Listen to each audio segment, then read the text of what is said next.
If you talk about sporty SUVs, the first brand that comes into your mind is Alfa Romeo. Not. But that's what they want, and this is why they brought the new Stelvio, the first Alfa Romeo SUV. And this is the car we drive today.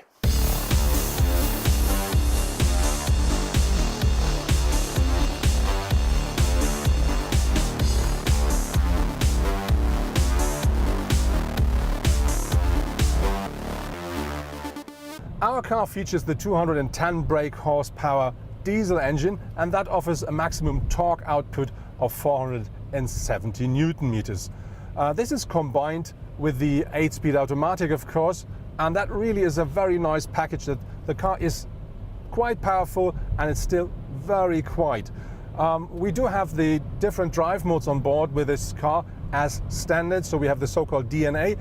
And if you switch from standard to sport, the complete characteristic of the car is changing. Even gear shifting is a lot quicker then.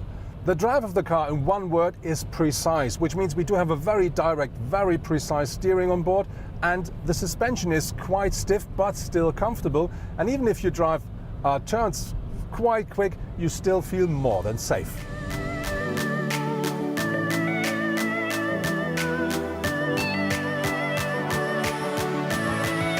The design of the Stelvio strongly reminds of the Alfa Romeo Giulia. With a length of nearly 4,17 meters and a height of under 1.7 meters combined with a width of about 1.9 meters, the Stelvio looks solid on the road. The front is dominated by the so-called Scudetto and the wide air intakes. The flat bike xenon headlights emphasizing the EVER look, well known from the Giulia. The three-dimensional side view is very sporty. Thanks to the long bonnet and the dropping roofline, the Stelvio looks almost like a coupe. The rear offers a good impression of the strongly pronounced shoulders of the first SUV in the history of Alfa Romeo. The flat rear window, the curved taillights as well as the distinctive tailpipes and the diffuser are quite eye-catching too. Unfortunately, I had no opportunity to drive the Alfa SUV off-road. Nevertheless, thanks to the heavy snow, I was able to convince myself of the quality of the Q4 all-wheel drive on the road. The interior of the Stelvio looks pretty much the same, or to be honest, exactly the same as the interior of the Giulia, but the seats are different. Of course, we sit higher because this is an SUV, but these seats here, they really give you loads of support, so you don't have to do any. You really fit perfectly into the seat. We do find the same 8.8-inch screen here for the infotainment system. It's black and black, which I think looks very nice. And we do find, of course, the same materials. We do have some wooden parts, and we do have the same craftsmanship as with the Giulia. With the steering wheel we do have, I think it's a bit of a pity because that's black in black, so tone in tone. And I think something red or something colorful would be great for this, just to give him a bit of a fresh design. The surround view of the Stelvio is quite nice regarding to the front and the sides, but if it comes to the rear, this car has a bit of a coupe shape. So this means we have a very flat rear window. And so I would suggest whenever you go backwards, you better use the rear view camera and the parking sensors. But to be honest, Alfa offers a rear cross traffic alert for the car, which makes pulling out of a parking plot backwards a lot easier and more safe.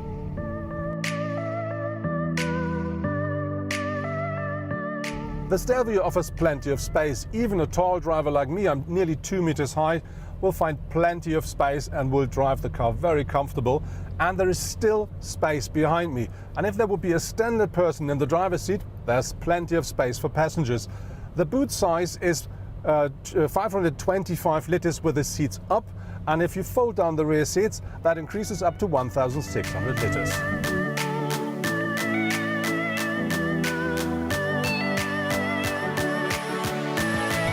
Gear shifting at the Stelvio will always work with the 8-speed automatic gearbox. The cars that come to the market now, they will all have the Q4 all-wheel drive system of Alfa Romeo on board. Very important here is the Stelvio is a rear-driven car, and the all-wheel system only gives power to the front axle when needed. But later the year, they're going to be pure rear-powered cars as well.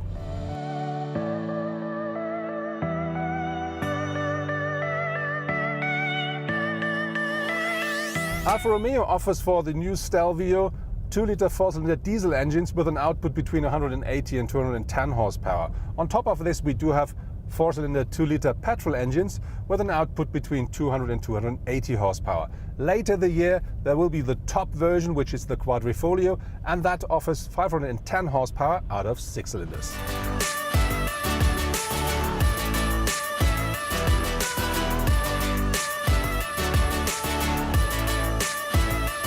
That was our first review with the new Alfa Romeo Stelvio. The so-called first edition will start in Germany at 56,000 euros, so it's not a real bargain, but there are cheaper trim levels available. And I think the cheapest, the entrance model, will be at about 40,000. But to be honest, this is a pure Alfa Romeo, even though it's their first SUV. And I think for a real Alfa fan, this is the first choice regarding to SUVs.